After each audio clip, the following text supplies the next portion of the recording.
पावसाला पुन्हा सुरुवात झालेली आहे। त्यामुळे जोरदार पावसात सुद्धा जरांगेंचं आंदोलन सुरूच आहे। आंदोलकांकडून ताडपत्री डोक्यावर घेत पावसात उपोषणाला हजेरी लावण्यात आलेली आहे। यावेळी जरांगेंच्या समर्थनार्थ मराठा बांधव घोषणाबाजीही करताना बघायला मिळत आहेत। म्हणजे परवा आणि काल जे चित्र होतं तेच आज चित्र बघायला मिळत आहे। पाऊस असला तरी ताडपत्री डोक्यावर घेऊन आंदोलक उपोषणस्थळी उपस्थित आहेत, जरांगेंना पाठिंबा देत आहेत आणि हा जो सगळा जल्लोष बघायला मिळतोय मराठा बांधवांचा तो याकरता आहे की सरकारचं लक्ष वेधून घेतलं जावं। आमच्या प्रतिनिधी प्रणाली कापसे यांच्याशी बोलूया। प्रणाली, एका बाजूला पाऊस सुरू आहे तरी सुद्धा आंदोलक आपल्या भूमिकेवर ठाम आहेत की आम्ही जरांगेंसोबत आहोत। जरांगेंच्या आजच्या उपोषणाचा तिसरा दिवस आहे, काय अधिक सांगाल? डॉक्टरांची एक चमू आलेली आहे, ज्यांनी जरांगे पाटील यांच्या तब्येतीची तपासणी केलेली आहे आणि त्यांचं बीपी तपासलेलं आहे।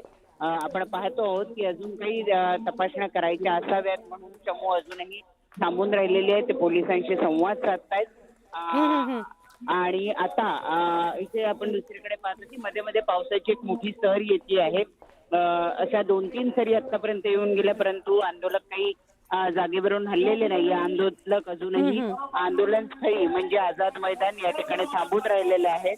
त्यामुळं या ठिकाणी मोठ्या प्रमाणावर आंदोलक गर्दी करून राहिलेले आहेत। कुणीही पाऊस आला म्हणून इकडे तिकडे पांगलेलं नाहीये आणि त्यामुळे पावसाचा सुद्धा आंदोलकांवर काही परिणाम होत नाही हे जवळपास दिसून येत आहे।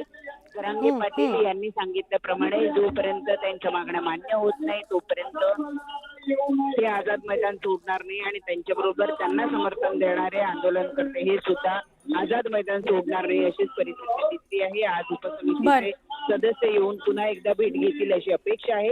दरम्यानच्या काळात मनोज जरांगे पाटील यांच्या प्रकृतीची तपासणी करण्याकरता डॉक्टरांची चमू ही आझाद मैदानात पोहोचली आहे। बरोबर, डॉक्टरांची टीम आझाद मैदानात पोहोचली आहे। एक सांगाल, काल आझाद मैदानामध्ये पाऊस पडल्यामुळे चिखल आणि पाणी सगळं साचलेलं होतं, त्यामुळे खूप मोठा मराठा आंदोलकांचा मॉब हा CSMT आणि महापालिकेच्या समोर गर्दी करताना दिसला होता। आज काय परिस्थिती आहे? आज मैदानामध्ये या सगळ्यांना उभं राहण्याकरता जागा आहे का?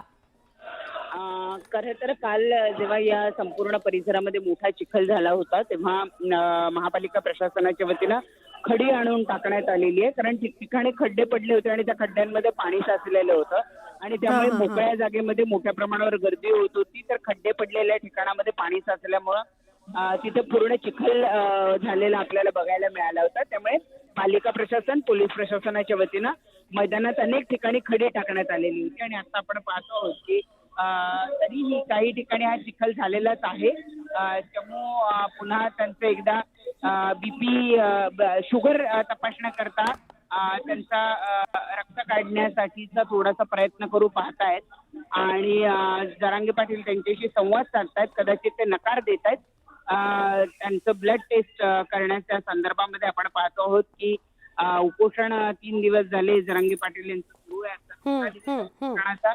डॉक्टरांची टीम आलेली होती, त्यांनी ब्लड शुगर टेस्ट करण्याकरता ब्लड म्हणजे जे इक्विपमेंट लगेचच तुमच्या शुगरची लेवल सांगू शकेल असं पोर्टेबल इक्विपमेंट घेऊन आलेले आहेत आणि त्यांच्या माध्यमातून रक्त तपासण्याचा त्यांनी प्रयत्न केला, परंतु जरांगे पाटील यांनी त्यांना नकार दिला। नक्की नक्की, तुर्तास धन्यवाद प्रणाली, आपण माहिती दिलीत त्याबद्दल।